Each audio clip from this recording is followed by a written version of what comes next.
The thing that Kestrel's telescopes found had been hiding in plain sight for a very long time. On the outbound leg of its orbit, with the planet's night side spread like a velvet blanket beneath, ISS Kestrel swept its radar across a familiar strip of low Earth orbit.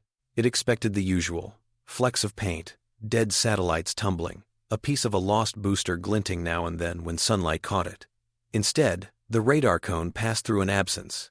Not empty space, not a gap, but something that refused to echo. A hole that still bent radio waves and gravity in ways the instruments could feel. Commander Elon Mercer stared at the anomalous smear on the main display. The overhead lights in the command deck stayed low, the way he preferred when the crew was tense. Around him, screens reflected in restless eyes. "That's a sensor glitch," someone muttered behind him. "Run it again," Mercer said. The navigation officer, a young woman whose name his tired mind refused to retrieve for a moment, swallowed and tapped the controls. Kestrel pivoted with smooth thrusters. The array swept. Once more, the same patch of orbit came up as a negative imprint. A ghost geometry. Gravity said there was mass. Radar insisted nothing was there. Optical cameras saw a faint, persistent shimmer when contrast was pushed to absurd levels, like heat deviating the air on a road in summer. Mercer folded his arms. His joints ached the way they always did near the end of a rotation, but his mind sharpened. "This is above the decommissioned debris corridor," he said. "We fly this stretch twice a week. Why haven't we seen this before?" Amaya Kinte, Kestrel's lead engineer, had already floated from the aft ladder well, hair tied back, a tablet clamped under one arm with a stripped screw driven through its corner as an improvised handle. "Because it didn't want us to, Commander," she said quietly. "Or because it wasn't turned on." He glanced at her. Amaya's eyes glinted with the same mix of unease and curiosity he felt in his own gut. She had been the one arguing that Earth's orbital environment was stranger than people admitted. Too many odd data spikes in old mission logs. Too many anomalies written off as software bugs. The display refreshed with a layered view. Now gravimetry, radar, magnetics, and optical lay on top of one another like translucent maps. The invisible patch resolved. It was not a point. It was a lattice work spanning thousands of kilometers, a halo of organized nothing. Thin arcs and filaments looped around the planet, just inside the orbit of Kestrel itself. Hundreds of nodes chimed on Amaya's diagnostic overlay like fireflies in a hidden net. It had always been there. It had just not cared to be seen. Mercer exhaled slowly. He thought of every satellite, every station, every ship they had thrown up over the last century, oblivious. "Send the data to Farwatch Station and Tycho Relay Base," he said. "Flag it priority, and mark the region as restricted. No one takes any uncontrolled burns through that volume until we know what it is." He did not add, "if we live long enough to find out." On the lunar far side, in the buried chambers of Tycho Relay, Dr. Naila Haddad was halfway through lukewarm coffee when the priority alert chimed. The sound was a descending trill. Part of her always heard it as a question. She set the mug aside and pulled the data into her wall display. Sensor traces unwound in front of her like skeins of multicolored silk. As the composite built gravitational dips, stray exotic particle traces, anomalous magnetics, her pulse quickened. "This is old," she whispered. A memory tugged at her, years back as a postdoc on Earth, poring over anomalous isotope distributions in Antarctic ice cores.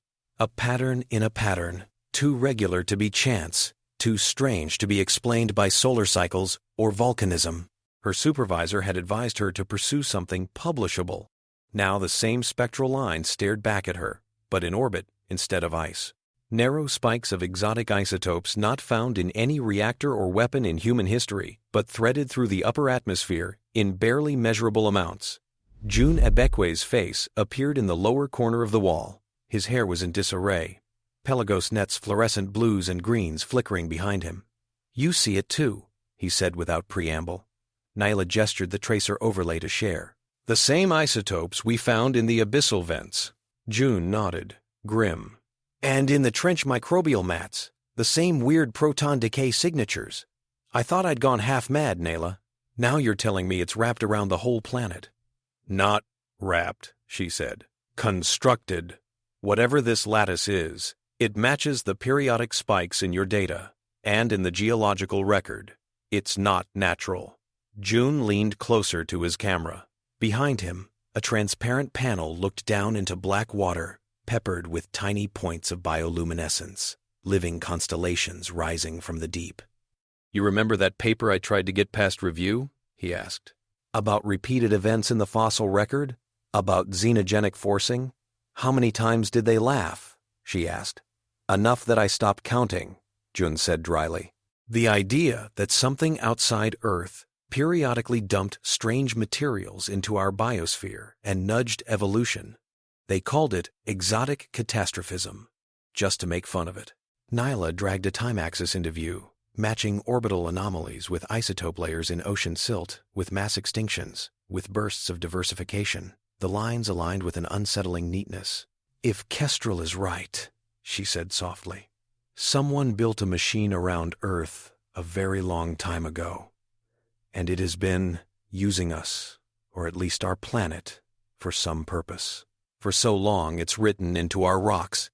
Jun looked away for a moment, then back. Maybe it isn't using us, he said. Maybe we're the side effect.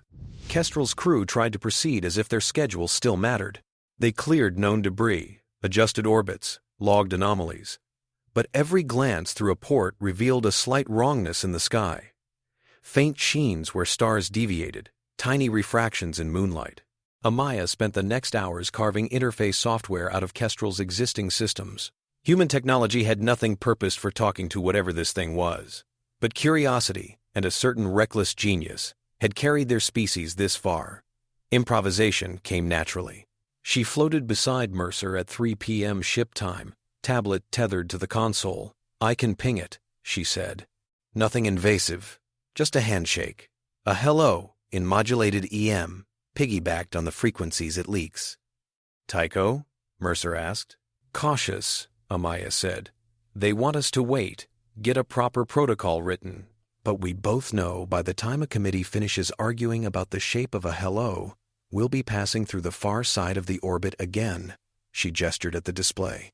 This thing has been quiet for what, millions of years? It lit up when we got close enough with better sensors. If it's reactive, I'd rather we find out on purpose than by accident.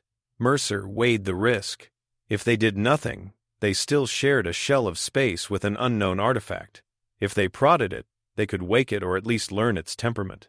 He thought of his daughter back on Earth, sending him grainy videos of school projects and silly dances.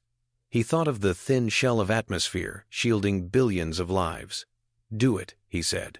Contained power, narrow beam. We watch and record. If anything twitches, we back off.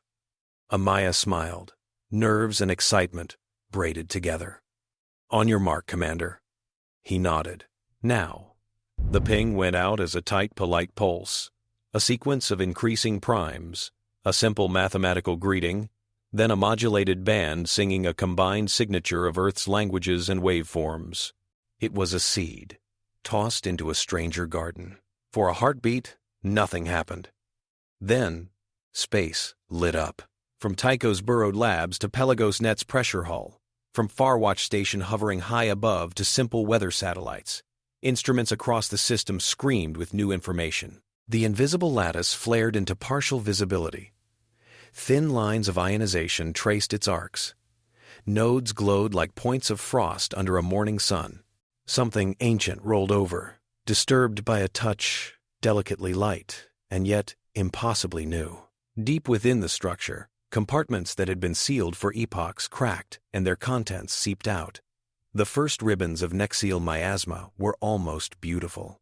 They flowed from manifold vents as gauzy veils of shimmering dust, drifting along gravitational lines toward the upper atmosphere. They diffracted sunlight into unnatural colors, chromatic ripples sliding through ultraviolet and beyond. Kestrel's radiation sensors pegged, klaxons howled, and on Earth, people looked up on the night side to see new auroras blossom where auroras should not be. On Pelagos-Net, steel groaned as the deep-sea facility picked up a sudden pulse of activity in the trenches. Microbial mats that had been sluggish flared into hyperactivity, glowing brighter, blooming complex sugars and strange proteins. Jun breath caught as graphs leaped on his screens.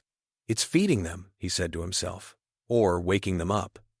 Naila, watching radiation readings spike at Tycho, understood the inverse. It's feeding us, she whispered. It's always been feeding us. Far beyond Sol, in a quiet sector at the rim of the Tethys Verge, a minor Kharithi relay station blinked. The relay had orbited its dim star for a period longer than humanity's written history. It tended a webwork of signals describing cargo movements, tax codes, outdated military alerts.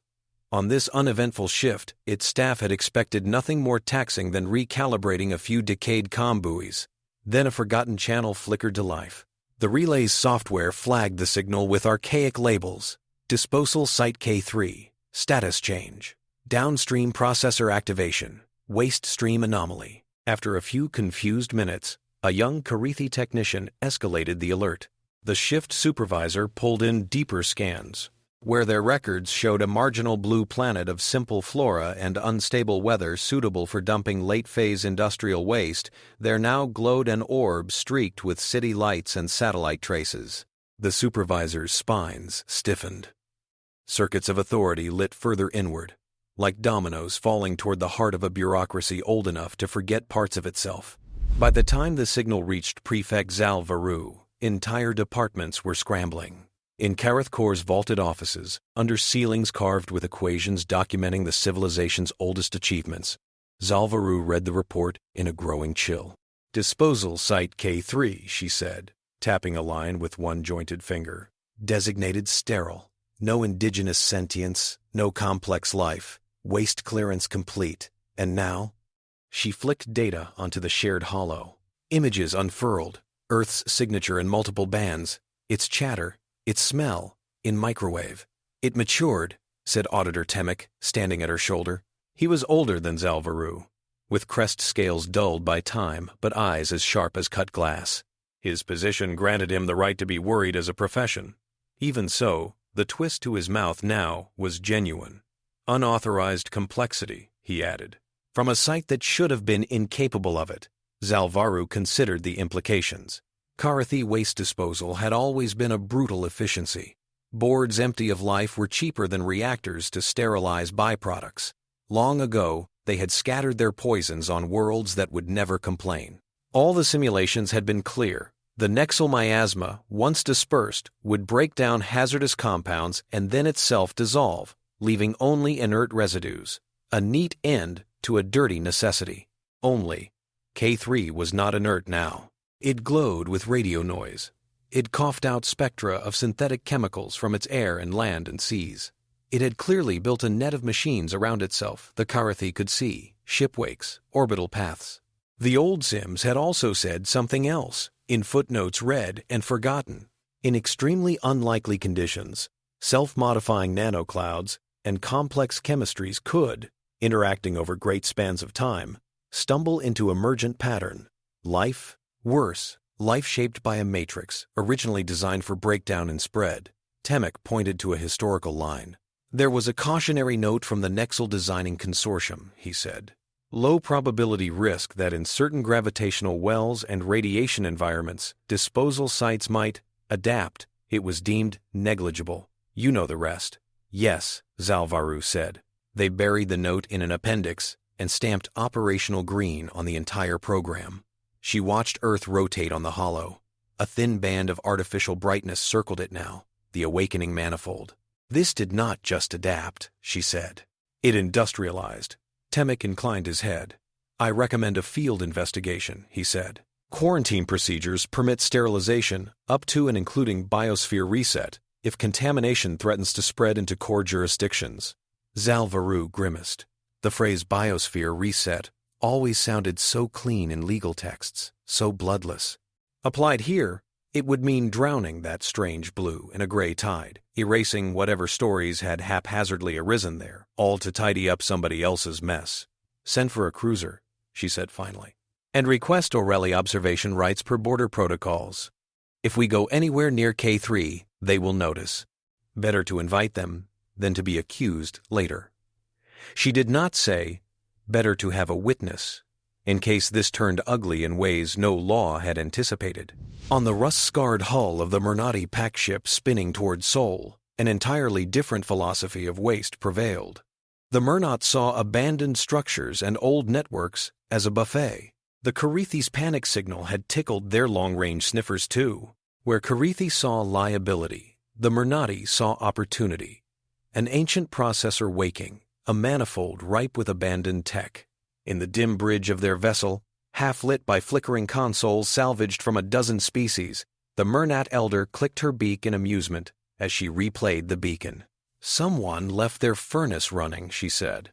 "And look, someone new grew in the ash."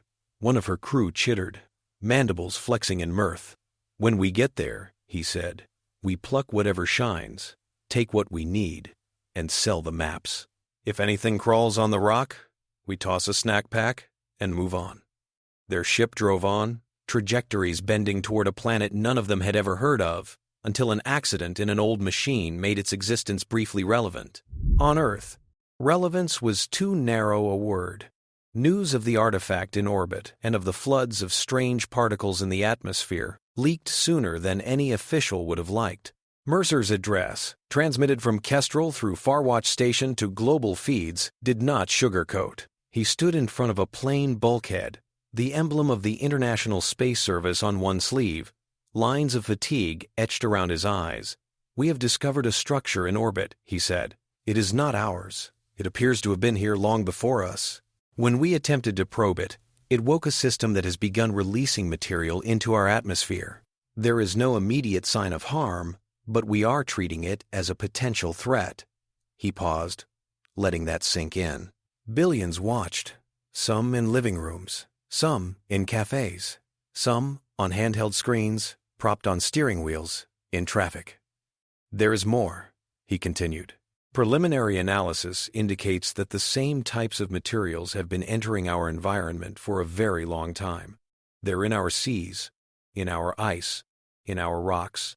We cannot say yet whether they shaped life here or how, but it would be dishonest not to tell you. Earth may have been used, at some point in the distant past, as a place to put dangerous things. On talk shows, in classrooms, in comment threads, people spun metaphors: a cosmic landfill, an interstellar sewer, a dumping ground that somehow sprouted art and poetry and skyscrapers. Some reacted with horror. "We're someone's mistake," one pundit cried. "They poisoned our world and left us to die. And we didn't die because we didn't know we were supposed to." Others laughed, refusing the implied insult. "We're what grows in the cracks." A street artist painted on a wall in New Samar, under the image of a sprout pushing through broken concrete. Jun, watching the broadcast replay on a looped screen in the Pelagos canteen, saw past the headlines. The data did not say "mistake" to him. They said input, result, a harsh environment, an improbable outcome. His mind wanted patterns. His heart wanted that pattern to mean something more than chance. He settled, for now, on the quiet pride of survivors. "It doesn't matter if they meant it," he said to Naila during a secure call late at night, when the ocean was a dark weight over his head and Tycho's regolith roof lay tranquil above hers. "We're here. We made math and music and orbital refineries on their hazard site. That's our story, not theirs." "I know," Naila said, "but if they come back and treat us like an error to be corrected, knowing how we got here won't stop them." He pictured the Manifold, its unseen arms around the planet. "Then we'll have to make them see us as something they need more than compliance," he said slowly. "Or something they're afraid to erase." The Murnati reached the solar system first. Their entry went undetected by human telescopes at first, masked by the ambient noise of the awakening Manifold. They slipped into a lazy orbit around a darker, older ring, Sable Torque.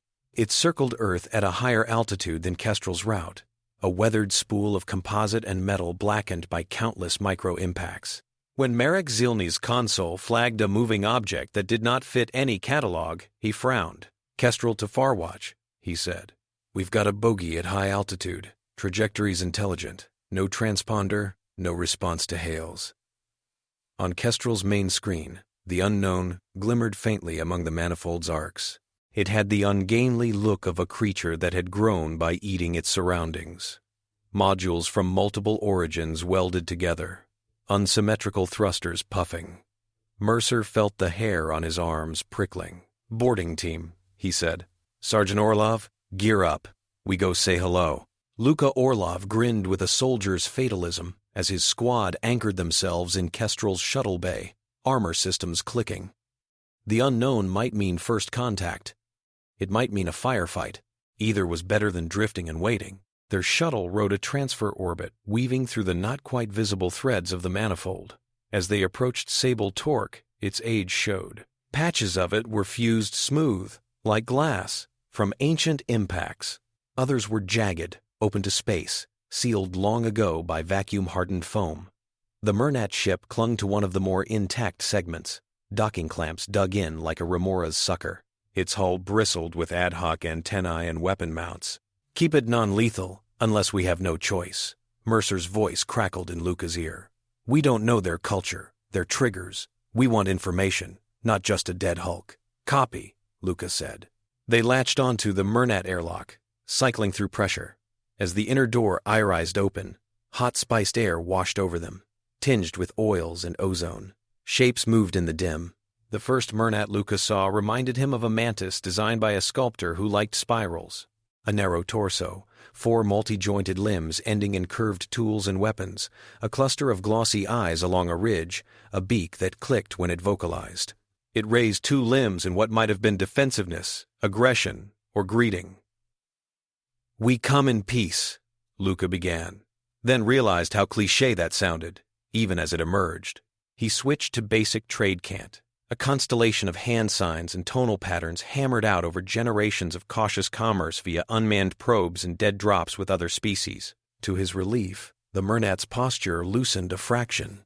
One of its limbs mirrored his gestures, somewhat sloppily. "You are the dump children," the Murnati said in accented sounds, testing human syllables.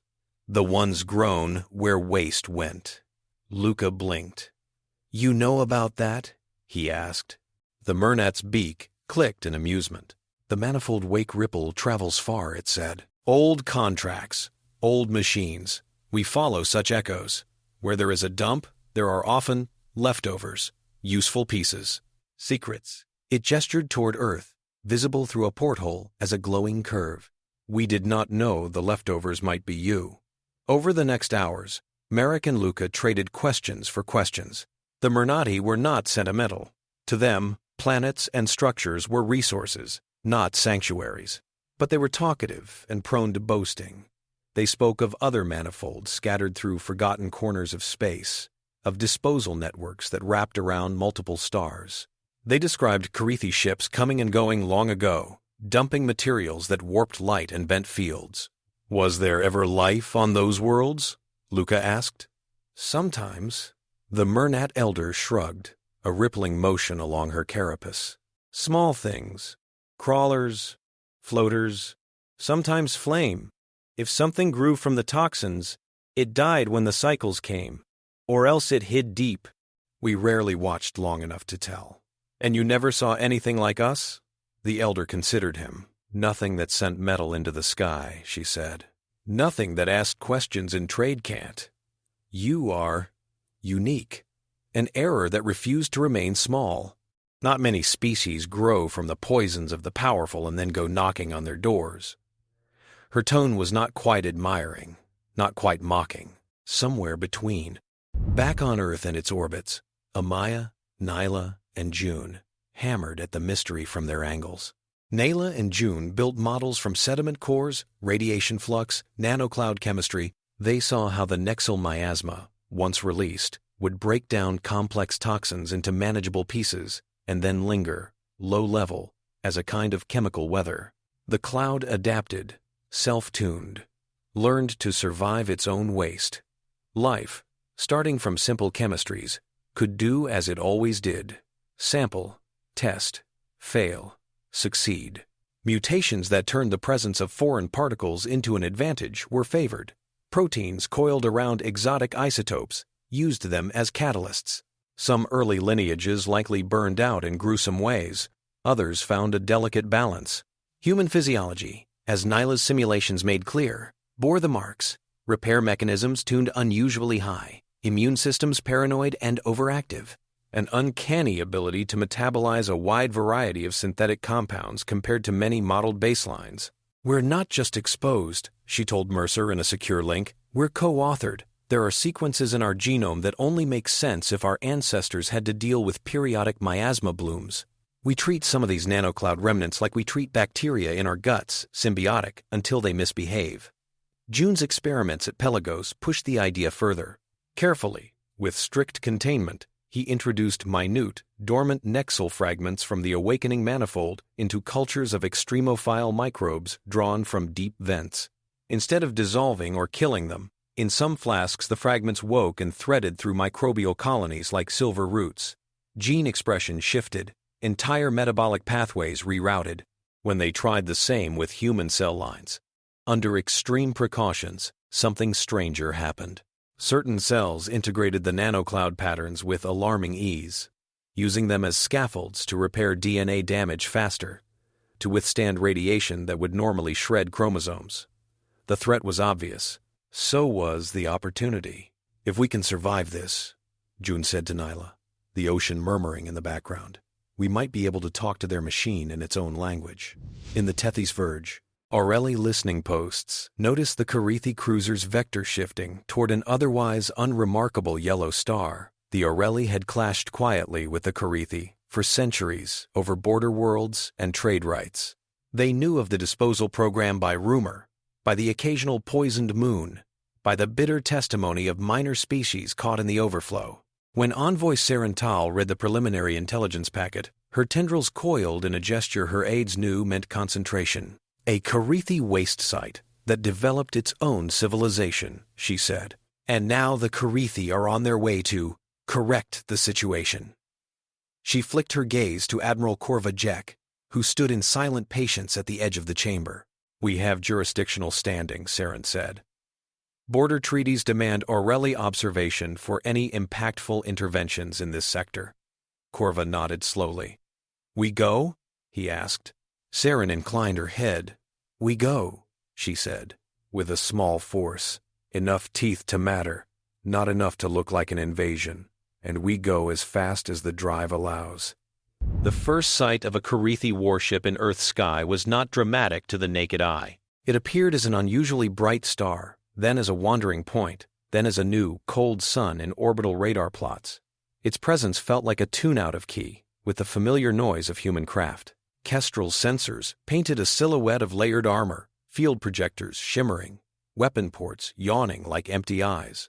Prefect Varu opened communication in a narrow beam to Farwatch, to Tycho, to Kestrel. The translation software, drawing on prior automated exchanges between unmanned probes and distant stations, rendered her voice as a slightly formal alto. "Occupants of disposal site K3, she said. "This is Prefect Varu, authority under the Bureau of Hazardous Disposition Kharithi Domain. You have activated unauthorized systems and altered a controlled environment. Identify yourselves and state the extent of your technological spread beyond the planetary body." On Farwatch's bridge, Mercer stood beside Raul Caldero, freshly arrived from Earth on a hurried shuttle, looking at the alien's projected form.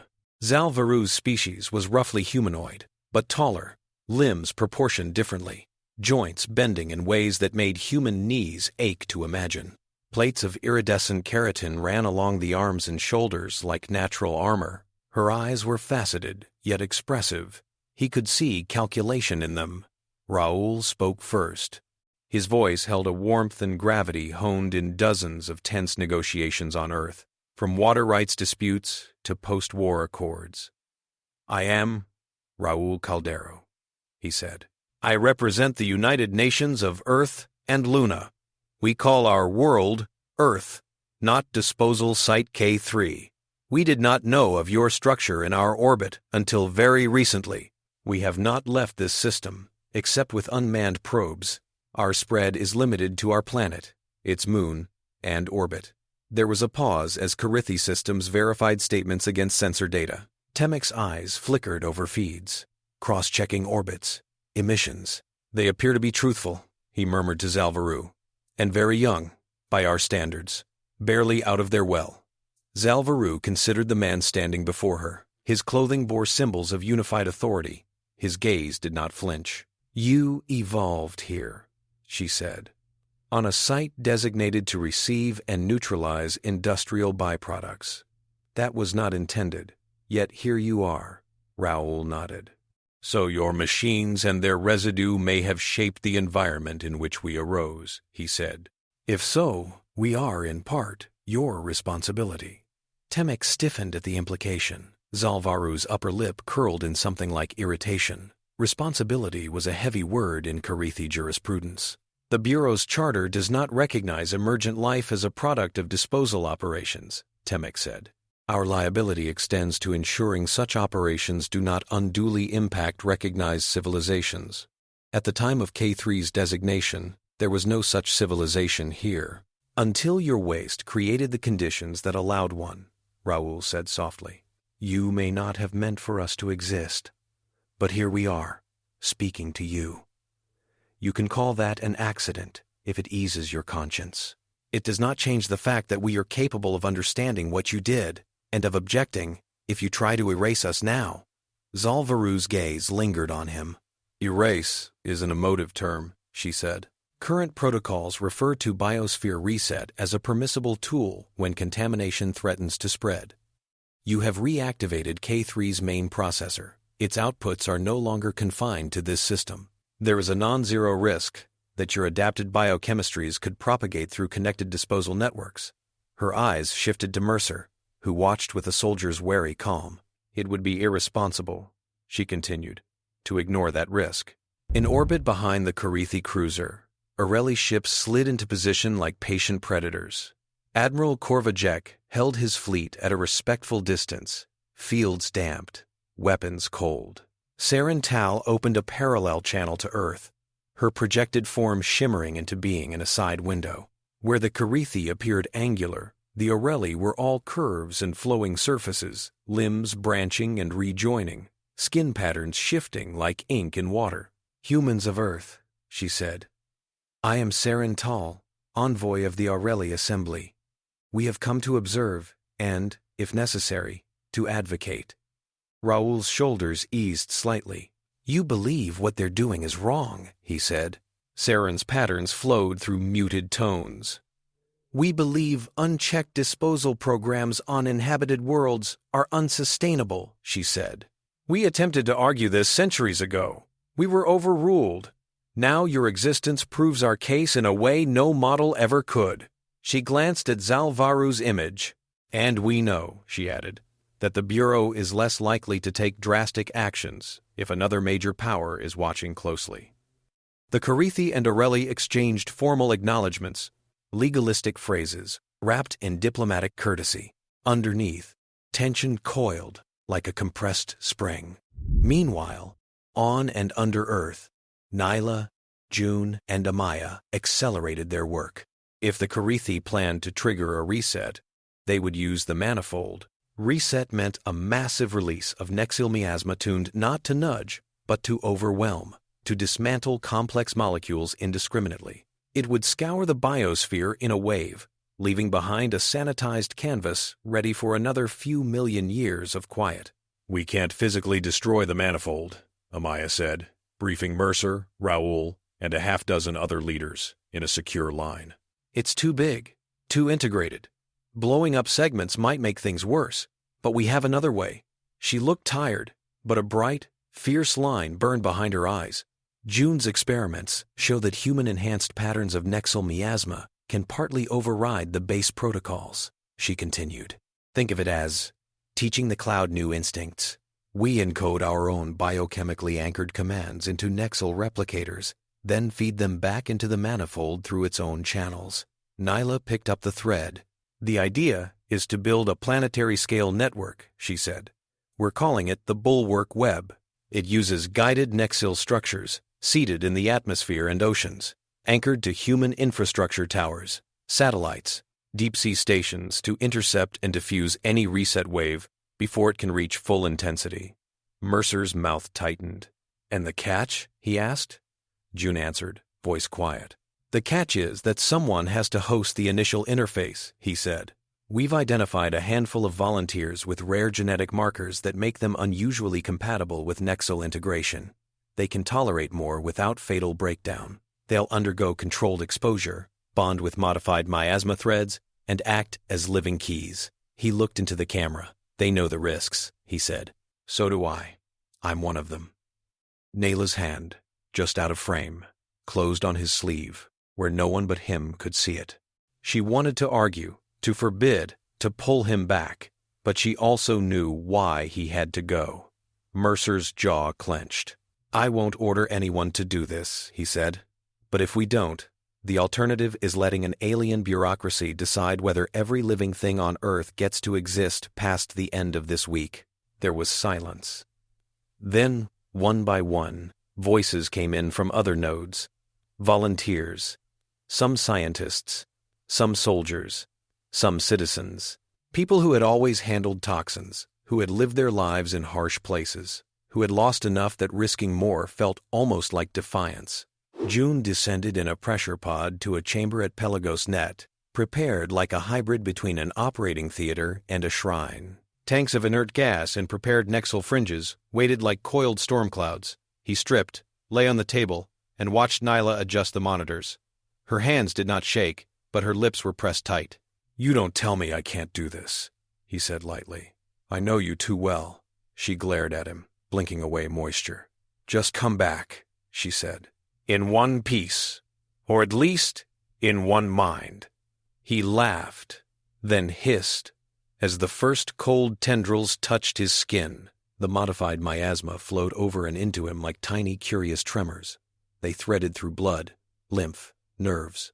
For a few terrifying seconds he felt them as foreign as an invading chill. Then, as Naila's biocontrol software pulsed guiding signals through the chamber's field projectors, the pattern shifted. The tendrils stilled, then nested along his spinal cord, his bone marrow, his brainstem's protective layers. A strange clarity flooded him, like an extra sense opening. He could feel the manifold above, not as a shape, but as a series of pressures and invitations, like a language on the verge of being understood. "Jun?" Naila asked, watching his vitals spike. "I'm here," he gasped. "Also, up there. This is very odd." He closed his eyes, following the faint tug of alien code. His body lay on the table. His mind walked along branches of an ancient machine. Other volunteers underwent their own integrations in labs and makeshift clinics around the globe. Some screamed and thrashed before calming. A few flatlined, their bodies unable to hold the balance. Their names joined a list that would later become a roll call spoken with reverence. Those who survived learned, in dizzying bursts, to nudge the miasma. They could thicken it in a cubic kilometer of air, thin it elsewhere, coax it to align in crystalline sheets, or rain down as micron-sized sensors. Under guidance, they helped Amaya and her teams plant nodes of the Bulwark Web, in mountaintop towers, in stratospheric balloons, in deep trenches, in Farwatch's antenna farms. Each node held a fragment of modified Nexil code, tethered to human-made controllers.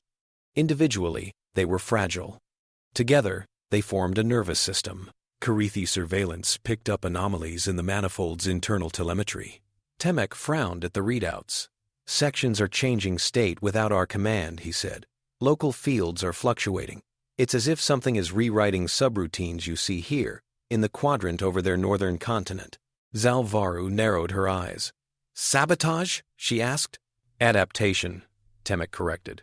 "Your worst scenario, Prefect. The emergent life is attempting to claim infrastructure." He forwarded a recommendation. It hurt him to do it, but numbers were not sentimental. "The longer we wait, the higher the risk that they will lock in changes beyond easy reversal," he said. "We should initiate reset now, before their control propagates to other connected nodes in the network." Varu stared at Earth, at its tangled electromagnetic halo full of chatter and heat. Once, she had studied exotic ecologies for the pleasure of it. The idea of wiping an entire world, of turning oceans to chemical soup and forests to mist, turned her gut. But the Bureau's charge was clear, and the potential for disaster immense. If K3's aberrant miasma learned to ride the disposal pathways outward, it could seed similar emergent cascades in dozens of sites. Each one of those would be a new K3, a new unpredictable locus. She authorized the initiation codes. Deep in the Manifold, dormant reset engines stirred. Reservoirs that had not been tapped in ages began to pressurize, fields aligning. Timers spun up. In models on Naila's screens, wavefronts formed. On the planet, the weather shifted subtly. Air crackled. Animals felt it first and bolted, without knowing why. At Farwatch, alarms cut through sleep and conversation. Mercer raced to the command deck, collar half-fastened. "What do we have?" he barked. "Massive energy buildup in the Manifold," an operator said. "We're seeing alignment patterns we've never logged before. It matches the worst case from the Kharithi docks the Aureli smuggled us." Mercer did not hesitate. "Wake the Bulwark Web," he said. Around Earth, in places ordinary people could see and places they could not, invisible constructs flexed.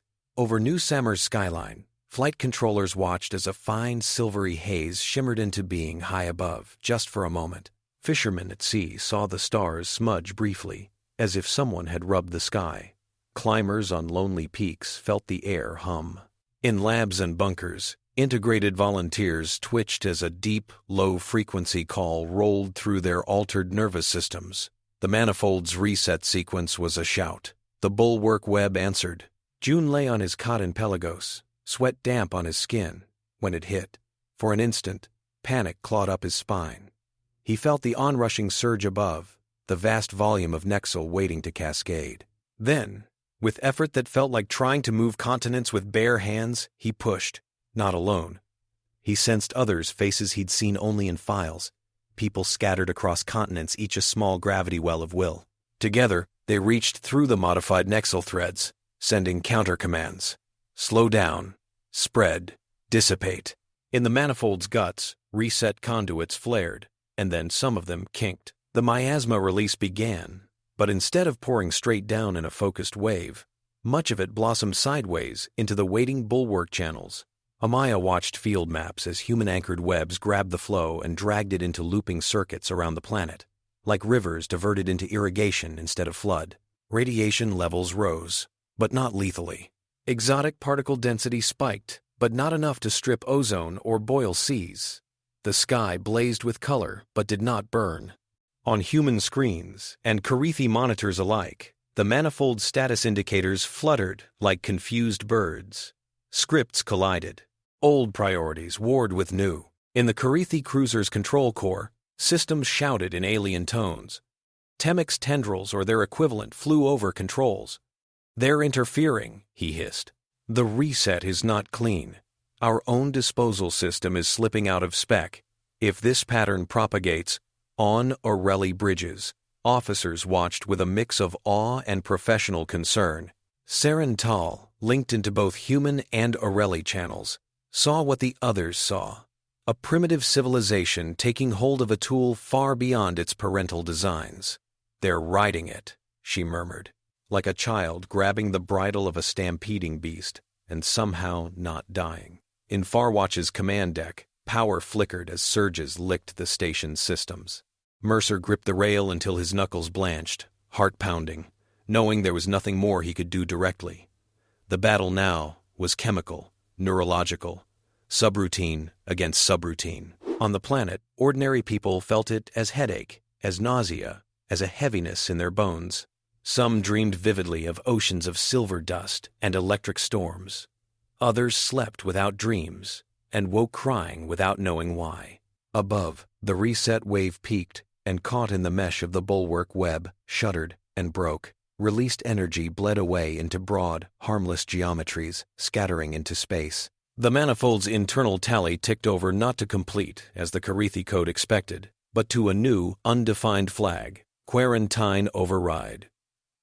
In the Kharithi cruiser, alarms stopped mid-blare. Temic stared. "They changed the status," he whispered. "They wrote a new category." Varu looked from the residue readings elevated, but survivable to the planet below, still green and blue. Her jaw clenched. How? She asked. Temek replayed the data as best he could. Lines of miasma flow, nodes of interference, patterns shaped not by neat machine logic, but by messy biological feedback loops. By being what they are, he said grudgingly. By being adapted. The miasma recognizes them as compatible, not a threat. Perhaps even as the environment, it is meant to stabilize. Raul's face appeared on Varu's comm wall. You tried to wipe us, he said. There was no anger in his voice now, only a tired certainty.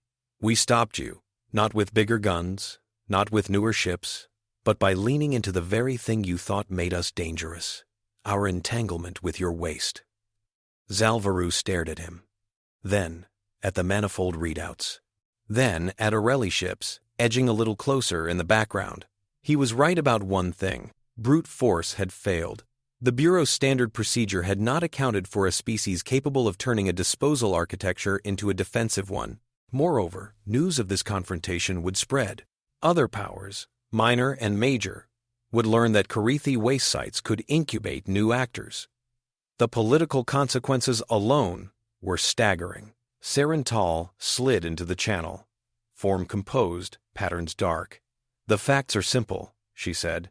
Your attempt at reset did not achieve its function. The emergent civilization has demonstrated control over the Manifold sufficient to override Bureau commands. Further attempts are likely to cause wider systemic failure.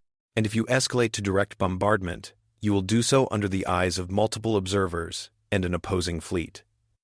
Her gaze flicked to Mercer, to Raul, to Earth.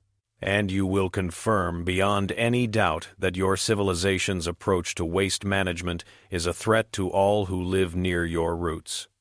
Temek opened his mouth to argue that the risk of inaction was greater, but another thought, less comfortable, nudged him. If these humans could co-opt a Manifold, what else might they do with their peculiar fusion of biology and Nexil? Their influence need not be purely destructive. They could, in theory, be harnessed to clean other sites the Bureau preferred not to think about. He spoke more slowly than usual. There is an alternative, he said. We can recognize K3 as a special zone, transfer administrative control of the local processor to its emergent inhabitants, require them by treaty to assist in neutralizing risk to other disposal sites, leverage their adaptation instead of fighting it. Varu's eyes narrowed. You recommend giving them the keys to their cage, she said.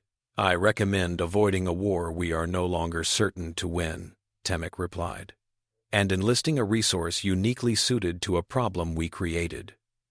Raul heard enough to understand the contours. So did Saren. Earth held its breath. Varu dropped her gaze. It took her several seconds to push past the reflexive urge to fix, to reset, to set reality back to how it was supposed to be. Kharithi training pressed hard. Dispose, tidy, move on. But the neatness they'd relied on had been an illusion. Life had gotten in. Very well, she said at last. On behalf of the Bureau of Hazardous Disposition, provisional authority under the Kharithi domain, I recognize the planetary civilization self-identified as humanity as the local administrator of processor node K3.